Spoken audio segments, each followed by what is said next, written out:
Friends, आज हम ऐसी कंपनियों को डिस्कस करेंगे जिनमें राकेश झुनझुनवाला ने, जिनको हम इंडियन मार्केट के वॉरेन बफेट कहते हैं, उन्होंने अपनी होल्डिंग बढ़ाई है क्वार्टर 4 के दरमियान।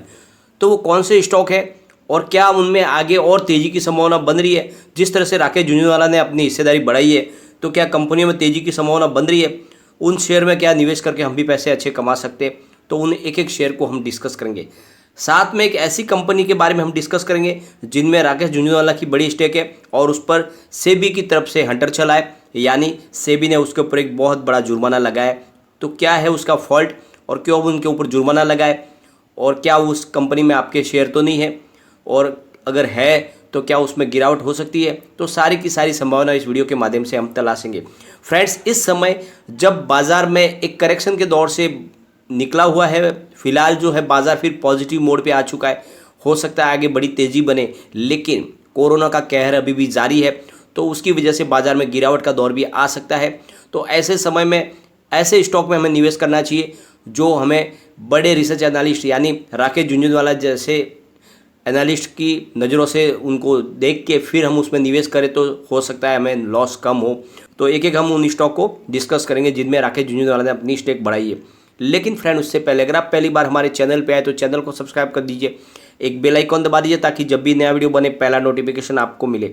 चलो फ्रेंड, वीडियो स्टार्ट करते हैं। मैं हूँ आपका दोस्त एसबी दवे और हमारे अपने चैनल ऑनलाइन कमाई में आपका बहुत बहुत स्वागत है। फ्रेंड्स, एसी इक्विटी के पास जो उपलब्ध आंकड़े हैं उसके हिसाब से 25 अप्रैल के आंकड़ों के मुताबिक मार्च तिमाही में यानी क्वार्टर 4 में राकेश झुनझुनवाला ने 5 कंपनियों में अपनी हिस्सेदारी बढ़ाई है और 2 कंपनियों में अपना नया निवेश भी किया है उन्होंने। भारत में अपने निवेश निर्णय के लिए रिटेल निवेशक राकेश झुनझुनवाला को फॉलो करते हैं। बिग बुल को मल्टीबैगर स्टॉक चुनने का माहिर माना जाता है। राकेश झुनझुनवाला भारतीय कंपनियों में झुनझुनवाला राकेश, राधेश्याम झुनझुनवाला, रेखा राकेश झुनझुनवाला, रेखा राकेश झुनझुनवाला के नाम से निवेश करते हैं। 2021 में अब तक निफ्टी में 4% से ज़्यादा की तेज़ी देखने को मिली है। वही जिन 5 कंपनियों में राकेश झुनझुनवाला ने अपनी हिस्सेदारी बढ़ाई है, उनमें से 3 में इसी अवधि में 15% की गिरावट देखने को भी मिली है, जो गिरावट में वैल्यू बाइंग का एक संकेत है। उपलब्ध शेयर होल्डिंग डेटा से पता चलता है कि बिग बुल ने जिन कंपनियों में अपनी हिस्सेदारी बढ़ाई है उसमें Fortis health care, TV18 broadcast, Jubilant Pharmova, Agrotech Foods और MCX शामिल है। तो जो पहला स्टॉक है वो है फोर्टिज हेल्थ केयर। इनमें फोर्टिज हेल्थ केयर की सेक्टर की एक बड़ी प्लेयर है। कंपनी के पास 36 से ज़्यादा हेल्थ केयर फैसिलिटीज़ का नेटवर्क है। कंपनी के पास 4000 ऑपरेशनल बेड है और देश भर में 4000 डायग्नोस्टिक सेंटर है। सिर्फ राकेश झुनझुनवाला ने ही नहीं बल्कि कई म्यूचुअल फंडों ने भी फोर्टिज में अपनी हिस्सेदारी बढ़ाई है। म्यूचुअल फंड ने मार्च तिमाही में कंपनी में अपनी हिस्सेदारी 10.74% से बढ़ाकर 12.25% कर दिया, यानी म्यूचुअल फंड की हिस्सेदारी भी काफ़ी बड़ी है फोर्टिज हेल्थ केयर में। जबकि FII ने इस अवधि के दौरान अपना प्रॉफिट बुक किया है फोर्टिज हेल्थ केयर में। सेकेंड जो स्टॉक है वो है TV18 ब्रॉडकास्ट। नेटवर्क 18 ग्रुप के TV18 ब्रॉडकास्ट ने मार्च 2021 को समाप्त चौथी तिमाही में शानदार प्रदर्शन किया है। इस अवधि में कंपनी के कंसोलिडेटेड मुनाफे में 77.03% की ज़बरदस्त तेज़ी देखने को मिली है। तो ये सेकंड स्टॉक है जिसमें उन्होंने अपना स्टेक बढ़ाया है राकेश झुनझुनवाला ने। थर्ड जो स्टॉक है वो है जुबलिएंट फार्मोवा। 2021 में अब तक 5% की गिरावट देखने को मिली है। इसके फंडामेंटल्स काफ़ी मजबूत है। कंपनी की TTM EPS दर काफ़ी हाई लेवल पर है। कंपनी में प्रमोटरों के कोई भी शेयर गिरवी नहीं है। प्रभुदास लीलाधर ने इस शेयर में एक्यूमुलेट रेटिंग देते हुए 1088 रुपीज़ तक का लक्ष्य दिया हुआ है। जुबलिएंट लाइफ साइंस ने अपने फार्मा और लाइफ बिजनेस को डीमर्जर कर दिया है। जुबलिएंट फार्मोवा ही जुबलिएंट लाइफ साइंस की वर्तमान फार्मा कारोबार में है। कंपनी की डीमर्ज की गई लाइफ साइंस कारोबार का नाम अब जुबलिएंट इंग्रेविया कर दिया गया है। और जो आगे स्टॉक है राकेश झुनझुनवाला का वो है एग्रोटेक फूड्स, जिसमें राकेश झुनझुनवाला ने अपनी हिस्सेदारी बढ़ाई है, जो फूड इंग्रेडिएंट्स के उत्पादन और बिक्री का कारोबार करती है। इस शेयर में 2021 में अब तक 7% की गिरावट देखने को मिली है। कंपनी का बाजार पूंजी करीब 2000 करोड़ रुपीज़ है और इस पर बहुत कम कर्ज है। कंपनी के प्रमोटर ने कोई भी शेयर गिरवी नहीं रखे हुए।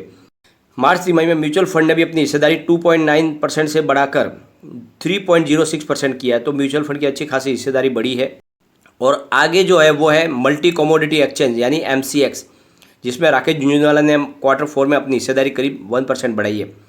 राकेश ने कंपनी में लगातार लगभग 8 तिमाहियों से अपनी होल्डिंग बनाए रखी है। मार्च तिमाही में राकेश झुंझुनवाला के पोर्टफोलियो में 2 नए खिलाड़ी भी शामिल हुए, जिनमें है नज़ारा टेक्नोलॉजीज और दूसरा है जुबलिएंट इनग्रेविया शामिल है। नज़ारा टेक्नोलॉजीज में राकेश झुंझुनवाला की होल्डिंग करीब 10% की है और जुबलिएंट इनग्रेविया में फार्मास्यूटिकल्स, न्यूट्रिशन और एग्रो केमिकल्स और कंज्यूमर इंडस्ट्रीज के कारोबार में है। 2020 में अब तक इस कंपनी में 30% की तेज़ी देखने को मिली है। तो आप भी इस तरह से जो है राकेश झुंझुनवाला के जो द्वारा जो सजेस्ट किए गए स्टॉक है जिनमें निवेश करके अच्छा खासा प्रॉफिट कमा सकते हैं, आपको उनमें ध्यान देना चाहिए। और फ्रेंड्स, एक कंपनी ऐसी है जिसके ऊपर राकेश झुंझुनवाला ने इन्वेस्टमेंट किया हुआ है और उस पर सेबी की तरफ से जुर्माना लगा है, और ये लगा है इनसाइडर ट्रेडिंग की वजह से। इनसाइडर ट्रेडिंग को रोकने के लिए बनाए गए नियमों का पालन नहीं करने के लिए आरोप में मार्केट रेगुलेटर सेबी ने राकेश झुंझुनवाला की पसंदीदा कंपनियों में से एक एप्टेक लिमिटेड पर 1 करोड़ रुपए का जुर्माना लगाया। एप्टेक को वर्ष 2016 के अगस्त और सितंबर के दौरान कंपनी ने prohibition of insider trading norm उल्लंघन पर दोषी पाया गया है। वर्ष 2016 में एप्टेक ने घोषणा की थी कि कंपनी प्री स्कूल सेगमेंट में एंटर कर रहा है, जिससे कंपनी के स्टॉक पर बड़ा प्रभाव पड़ा। सेबी ने इस घोषणा को अनपब्लिश्ड प्राइस सेंसिटिव इन्फॉर्मेशन माना और कंपनी को इनसाइडर ट्रेडिंग नॉर्म्स तोड़ने का दोषी करार देते हुए जुर्माना लगाया है। इसके अलावा सेबी को पता लगा कि एप्टेक 14 मार्च 2016 को मोंटाना के साथ एक नॉन डिस्क्लोजर एग्रीमेंट में भी एंटर हुई थी और इसी दिन एप्टेक ने प्री स्कूल सेगमेंट में एंटर करने का फैसला किया था। इसलिए UPSI की अवधि को 14 मार्च 2016 से लेकर 7 सितंबर 2016 तक माना गया है। अपने 12 पेज के ऑर्डर में सेबी के ऑफिसर अमित प्रधान ने कहा है कि एप्टेक ने सूचनाओं को देने में गलती की है। एप्टेक की सूचना से 11 लोगों ने गलत तरीके से 12.68 करोड़ रुपीज़ का प्रॉफिट भी कमाया है। इससे कहा गया है कि एप्टेक ने तुरंत ट्रेडिंग विंडो बंद नहीं किया, जिसका कुछ लोगों ने गलत फ़ायदा उठाया। और सेकंड जो है इन्फीबीम एवेन्यूज़, जिस पर भी सख्ती की गई है सेबी की तरफ से। सेबी ने इन्फीबीम एवेन्यू के शेयरों में इनसाइडर ट्रेडिंग का कार्रवाई करते हुए अमीन धीरेन शाह और एफ्लुएंस फिनकॉन को 2.60 करोड़ रुपीज़ वापस लौटाने का आदेश दिया है। साथ में तीनों पर 45 लाख रुपीज़ की पेनल्टी भी लगाई गई है। तीनों के कारोबार करने पर भी रोक लगा दी गई है।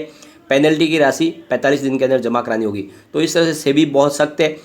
जो स्टॉक राकेश झुंझुनवाला ने जो अभी निवेश के लिए बढ़ाया है उसमें बहुत ही शानदार है। जो फार्मा सेक्टर के शेयर वगैरह भी बहुत अच्छे हैं। इनमें अगर आप निवेश करते हो तो आने वाले समय में आपको बहुत अच्छा प्रॉफिट मिल सकता है।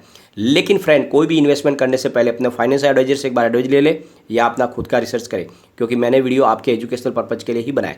वीडियो पसंद आए तो लाइक शेयर जरूर कीजिए और चैनल को सब्सक्राइब कर दीजिए। Thank you friend.